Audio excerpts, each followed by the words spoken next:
पूरा देश स्तब्ध था, गमगीन था, दुखी था।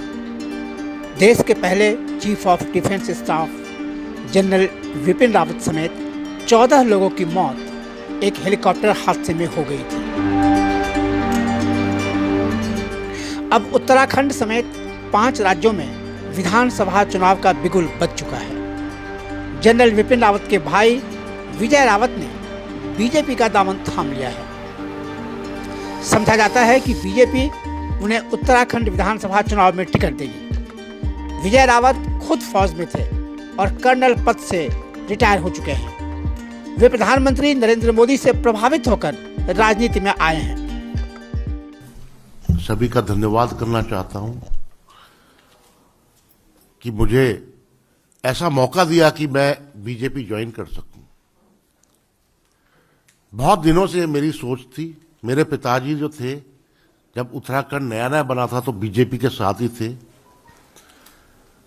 फौज से रिटायर हुए थे वो, उसके बाद वो बीजेपी के साथ ही रहे थे। अब मुझे अवसर मिला है रिटायरमेंट के बाद कि मैं बीजेपी के साथ, और इसलिए क्योंकि जो अभी जो हमारे माननीय प्रधानमंत्री जी हैं, उनका जो विजन है, उनका जो सोच है, उनका जो ख्याल है, बहुत ही अद्भुत है, बहुत आगे तक बढ़ा हुआ है। कई लोग सोच भी नहीं सकते होंगे, वो उनकी जो थिंकिंग है, उनका जो विचार है, वो आउट ऑफ द बॉक्स होता है। और सारी उनकी नीति, सब कुछ जो उनका कार्य है, केवल इस देश को आगे लाने के लिए किया जाता है।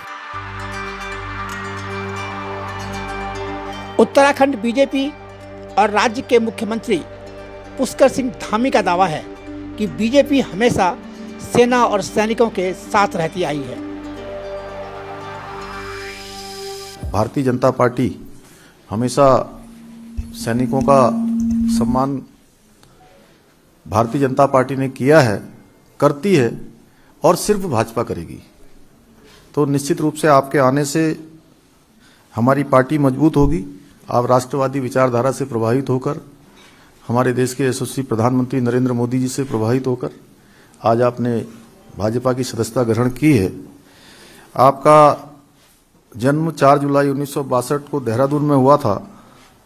एनडीए में आपने 1981 में पास आउट हुए थे। इंजीनियरिंग करने के बाद सेना की ईएमई में शामिल हुए।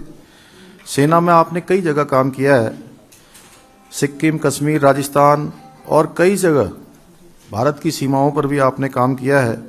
सेना में 34 साल सेवा करने के बाद आप सेवानिवृत्त हुए हैं।